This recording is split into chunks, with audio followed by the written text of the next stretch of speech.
ওম নমঃ বাসুদেবায় নমঃ। বন্ধুরা, আপনারা সকলেই জানেন যে এখন ভাদ্র মাস চলছে। এই ভাদ্র মাসে আমাদের জীবনে কিছু কাজের মধ্যে যেমন সৌভাগ্য আসে, ঠিক তেমনি আমাদের কিছু ভুল কাজের জন্যও আমাদের জীবনে দুর্ভাগ্যও নেমে আসে। কারণ হিন্দু শাস্ত্র অনুসারে 4টি প্রমুখ মাসের মধ্যে ভাদ্র মাস হলো একটি অন্যতম মাস। এই ভাদ্র মাসেই ঝুলন যাত্রা, জন্মাষ্টমী, রাধাষ্টমী, কৌশিকী অমাবস্যা, এছাড়াও নাগপঞ্চমী, রাখি পূর্ণিমা, বিশ্বকর্মা পুজো ইত্যাদির জন্য এই ভাদ্র মাসের গুরুত্ব কিন্তু অনেক বেশি। তাই এই মাসকে সৌভাগ্যের মাসও বলা হয়। কিন্তু বন্ধুরা, এই মাসে এমন কিছু কাজ আছে যা ভুলেও কিন্তু আপনারা কখনোই করবেন না। কিছু খাবার আছে যা এই মাসে আপনারা ভুলেও গ্রহণ করবেন না। হ্যাঁ বন্ধুরা, আজ এই বিষয়টি নিয়েই আলোচনা করব। তাই এই বিষয়টি পুরোপুরি জানতে হলে ভিডিওটি একদম স্কিপ না করেই পুরোটা দেখে নিন এবং জেনে নিন। নমস্কার বন্ধুরা, সনাতনী ইউটিউব চ্যানেলে আপনাদের সকলকে সুস্বাগতম।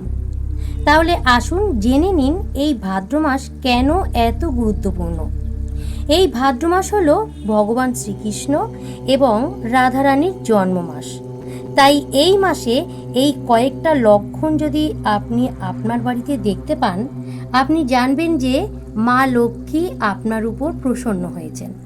আর মা লক্ষ্মী প্রসন্ন হলে আপনার সৌভাগ্য ফিরে আসার পাশাপাশি আপনার সকল দুঃখ, কষ্ট, আর্থিক সমস্যা সমস্ত কিছু কিন্তু দূর হয়ে যাবে।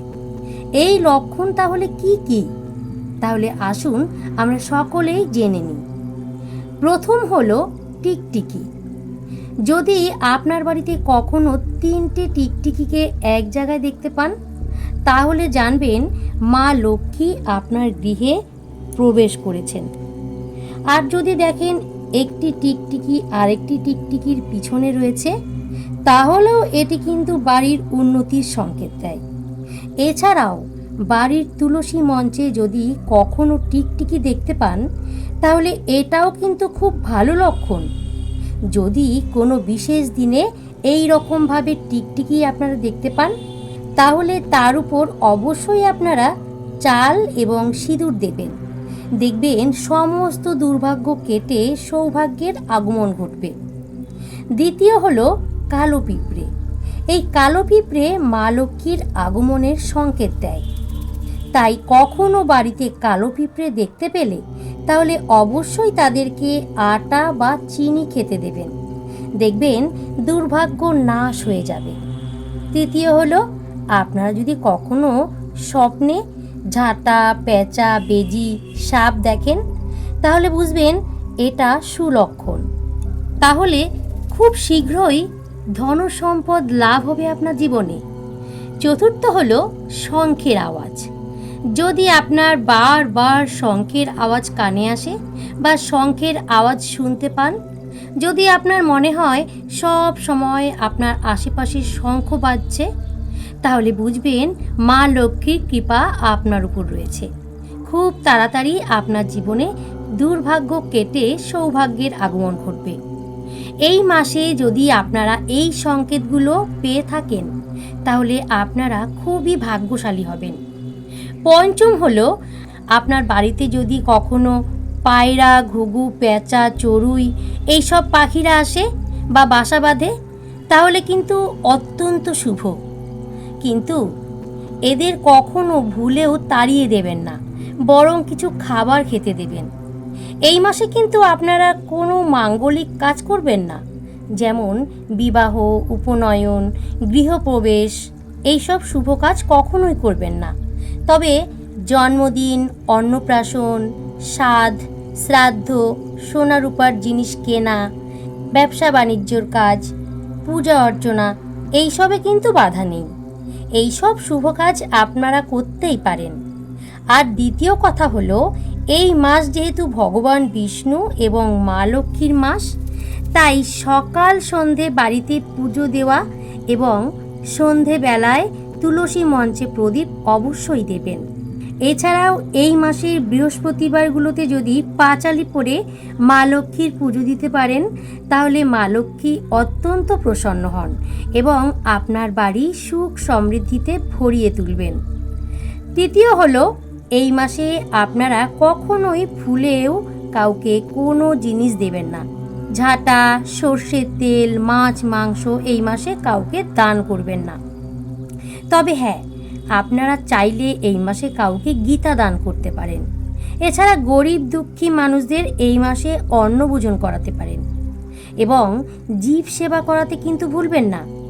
চতুর্থ হলো, এই ভাদ্র মাস যেহেতু গণেশ ঠাকুরের আবির্ভাব তিথি, তাই এই মাসের প্রত্যেক বুধবার আপনারা গণেশ ঠাকুরের সামনে গণেশ ঠাকুরের প্রিয় লাড্ডু, লাল ফুল, দূর্বা দিয়ে অবশ্যই কিন্তু গণেশ ঠাকুরকে পূজা করবেন। এতে আপনার অর্থভাগ্য খুলে যাবে। পঞ্চম হলো, এই মাসে পেঁয়াজ, রসুন, মাছ, মাংস এইসব আমিষ জাতীয় খাবার যতটা কম খাওয়া যায় ততই মঙ্গল।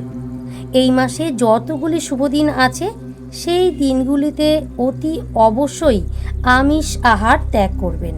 এছাড়াও এই দিনগুলোতে কখনোই কিন্তু কেউ মদ্যপান করবেন না।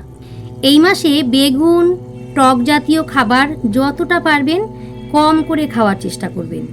এছাড়া আপনারা এই মাসে দুধ, ঘি, মাখন, কালো তিল, কালো জিরে, লেবু, পেয়ারা এই ধরনের খাবার কিন্তু একটু বেশি মাত্রায় খাওয়ার চেষ্টা করবেন। গরুড় পুরাণে উল্লেখ আছে, এই 7 জন ব্যক্তির বাড়িতে যদি আপনারা কখনো কোনো খাবার খান তাহলে সারা বছর আপনাদের রোগ লেগেই থাকবে। তাহলে আসুন এবার জেনে নিন এই 7 জন ব্যক্তিরা আসলে কারা। প্রথমেই বলি, যারা কালা জাদু, তুকতাক এই সমস্ত কাজ করে থাকে তাদের বাড়ি কখনোই আপনারা ভুল করেও কোনো খাবার খাবেন না। দ্বিতীয়ত, কোনো বাড়িতে হঠাৎ কোনো মানুষের অকাল মৃত্যু হয়েছে সেই বাড়িতেও খাবেন না। তৃতীয় হলো, কোনো চরিত্রহীন মহিলার বাড়িতে আপনারা ভুলেও কোনো খাবার খাবেন না, কারণ এমন বাড়িতে খাবার খেলে মন দূষিত হয়ে যায়। আপনার জীবনে পূর্ণ ফল কমে গিয়ে পাপের ফল বেশি হয়ে যেতে পারে। চতুর্থ হলো, যারা অন্যের কষ্টের টাকা ঠকিয়ে নেয়, ধাপ্পাবাজি করে তাদের বাড়িতে কখনোই খাবার খাবেন না, কারণ তাদের টাকায় অন্যের চোখের জল ও অভিশাপ থাকে। তাই এই সব মানুষদের বাড়িতে কখনোই খাবার গ্রহণ করবেন না, কারণ এই সব মানুষদের বাড়িতে খাবার খেলে আমরা আমাদের জীবনে দুর্ভাগ্যকে টেনে আনব। পঞ্চম হলো, যারা অন্যের নামে নিন্দা করে তাদের বাড়িতেও কখনো খাবার খাবেন না, কারণ নিন্দা হলো এমনই একটা জিনিস যা আমাদের সৌভাগ্য নষ্ট করে দেয়। ষষ্ঠ হলো, যারা অন্যকে হিংসা করে, যারা সহজেই রেগে যায়, বড়দের সম্মান করতে জানে না, তাদের বাড়িতেও খাবার খাবেন না। সপ্তম হলো, যাদের মধ্যে করুণা, দয়া, মায়া নেই, যারা মানুষের সাথে পশুর মতো আচরণ করে তাদের বাড়িতেও কখনোই ভুলেও খাবার গ্রহণ করবেন না। তো বন্ধুরা, এই পবিত্র ভাদ্র মাসে এই নিয়মগুলো যদি আপনারা মেনে চলেন তাহলে দেখবেন আপনার জীবনে আমূল পরিবর্তন আসবে। দুর্ভাগ্য দূরে গিয়ে সৌভাগ্য আসবে আপনার জীবনে।